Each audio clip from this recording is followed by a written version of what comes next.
Halo sahabat Prolobi, apa kabar? Semoga kita dalam keadaan sehat, sukses, dan tentunya bahagia. Pada kesempatan ini saya akan bercerita satu kisah. Ini kisah nyata di negara Thailand.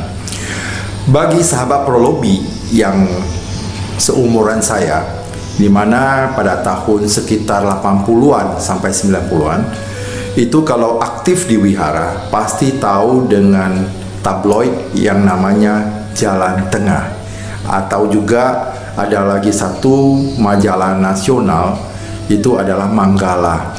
Ada juga yang diterbitkan oleh dari STI, itu adalah Buddha Caku.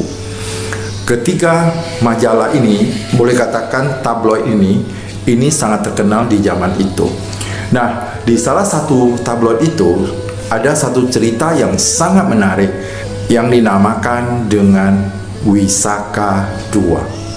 Tentu sahabat Prolobi yang beragama Buddha pasti tahu dengan Wisaka, karena Wisaka adalah seorang wanita yang sangat cantik. Dikatakan bahwa ketika usia 120 tahun, tubuhnya atau fisiknya itu seperti seorang gadis usia 17 tahun. Kenapa bisa demikian? Karena itu adalah karma-karma baik yang telah beliau lakukan di masa-masa lalu, dan beliau mempunyai karma yang sangat baik karena setiap kehidupan yang lalu selalu bertemu dengan Buddha. Maksudnya Buddha-Buddha yang lain sebelum Buddha Gautama. Nah, Wisaka ini merupakan salah satu penyokong utama Buddha. Artinya, Wisaka ini setiap hari ini memberikan makanan kepada para biku, termasuk sering mengundang Buddha untuk bersantap makanan. Pada kesempatan ini saya akan bercerita tentang seorang yang disebut atau orang Thailand menamakan dia sebagai Wisaka II. Dan ini adalah cerita yang sudah saya baca sekitar tahun 80-an sampai 90-an, antara seperti itu. Nah, jadi ceritanya begini. Di Thailand ada seorang ibu yang sangat dermawan. Setiap pagi dia sudah bangun pagi dan menyiapkan dana untuk para biku. Dan biasanya para biku di Thailand itu setiap pagi itu ada pindah patah atau pindah cara. Jam 6 pagi mereka sudah keluar dari wihara untuk pindah patah. Artinya menerima dana makanan dari umat. Begitu juga dengan ibu ini, setiap pagi sudah bangun, sudah siap masak dan mempersiapkan dana ini untuk para biku. Dan ibu ini mempunyai seorang anak perempuan. Beliau juga selalu mengarahkan anaknya ini supaya mengikuti jejak beliau, yaitu selalu berdana untuk anggota sangga.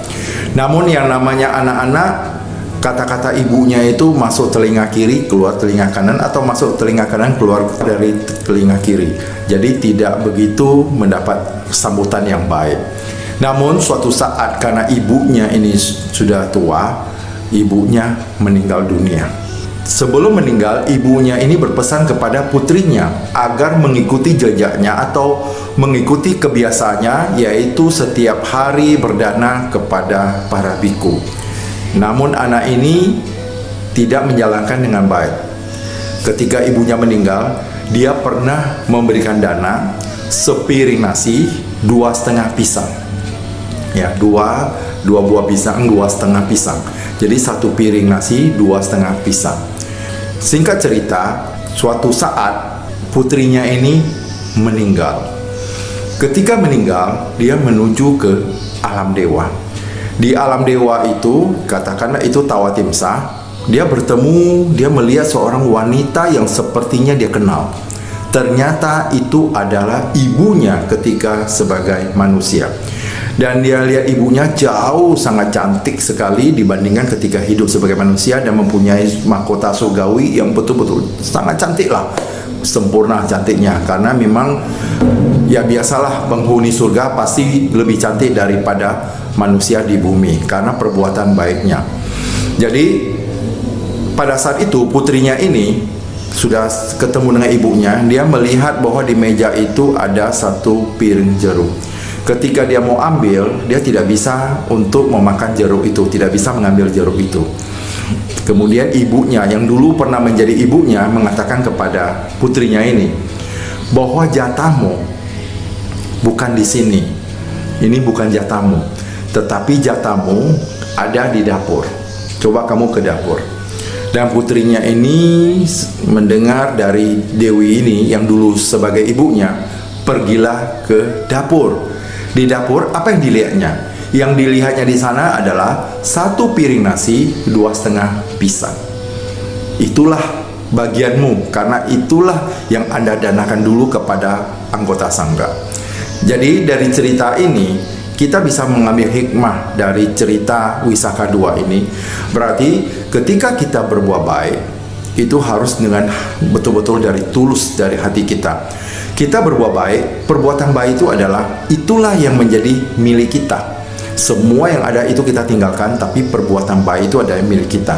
Sama dengan putri dari ibu ini, setelah dia sampai ke sana, dia hanya melihat 1 piring nasi, 2,5 pisang. Itulah yang dia miliki. Kemudian terjadi perbincangan antara putri ini dengan ibunya. Dia mengatakan bahwa seandainya dia diberi kesempatan untuk hidup kembali di dunia, maka dia akan menjalankan sesuai dengan perintah ibunya dulu, yaitu berdana kepada anggota sangga. Dan ibunya mengatakan kepada dia, memang usiamu belum saatnya kamu meninggal, dan sekarang segera kamu balik ke dunia. Akhirnya putrinya ini hidup kembali, yang sekarang kita sebut sebagai mati suri. Sebenarnya mati suri ini orang itu sudah meninggal, tapi dia hidup kembali atau lahir kembali pada tubuh yang sama. Nah, pada saat dia hidup kembali, dia mengingat kembali pertemuannya di alam surga dengan ibunya. Maka mulai saat itu dia mulai menjalankan seperti kebiasaan yang dulu dilakukan oleh ibunya, yaitu berdana kepada anggota sangga. Dia selalu menyediakan semua keperluan dari para biku, memberikan makanan. Akhirnya karena dermawannya, di Thailand itu masyarakat di sana memberikan julukan dia sebagai Wisaka 2. Kenapa? Karena ibu ini sebagai penyokong agama Buddha yang sangat utama di negara Thailand. Mereka namakan sebagai Wisaka 2 karena pada zaman Buddha, Wisaka ini adalah salah satu penyokong utama Buddha. Dan ibu ini walaupun tidak hidup di zaman Buddha, tetapi setidaknya dia telah menjadi penyokong para biku, mempersiapkan segala sesuatu kebutuhan para anggota sangga ini, sehingga karena saking dermawannya, masyarakat Thailand memberikan namanya Wisaka 2. Itulah kisah dari seorang ibu yang pernah meninggal dan hidup kembali, akhirnya menjadi seorang yang sangat dermawan. Dari cerita ini dapat kita ambil hikmahnya bahwa dalam kehidupan ini yang paling penting adalah kita berbuat sesuatu yang bermanfaat buat orang lain dan bermanfaat buat diri kita. Apa yang kita perbuat, yang kita lepas perbuatan baik kepada orang lain, dan kebajikan itu akan kembali kepada kita. Ketika kita berbuat kejahatan kepada orang lain, maka kejahatan itu akan kembali kepada kita. Maka dari itu, dalam hidup ini yang paling penting adalah perbuatan, karena perbuatan inilah yang kita sebut sebagai karma. Ketika kita berbuat baik, itu disebut dengan kusala karma. Ketika kita berbuat jahat, itu disebut dengan akusala karma. Maka dari itu, mulai sekarang ketika kita hidup sebagai manusia, seperti ibu tadi, dia masih berharap kalau dia dapat hidup kembali, dia akan melakukan kebajikan. Untung dia masih mempunyai harapan seperti itu. Dia hidup kembali sebagai manusia dan dia mempunyai kesempatan untuk berbuat kebajikan. Tetapi pada saat itu, kalau dia tidak mempunyai kesempatan hidup lagi, dia termasuk orang yang sangat rugi.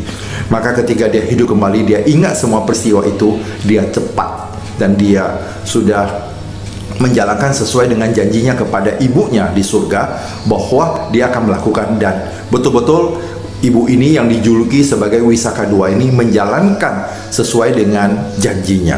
Maka dari itu kita juga harus berbuat kebajikan. Setidaknya kalau kita tidak memiliki uang, kita bisa memberikan ilmu, pengetahuan kepada mereka, pencerahan, nasihat. Karena dana itu tidak semuanya harus materi. Kalau ada uang, bantu uang. Tidak ada uang, bantu pakai tenaga. Kalau tidak bisa pakai tenaga, bantu pemikiran atau memecahkan berbagai masalah. Itu yang disebut dengan perbuatan baik. Untuk itu, mari kita bersama-sama bertekad untuk terus melakukan kebajikan. Demikian bersama saya, Sahari dalam channel Prolobi, profesional, logika, dan bijaksana.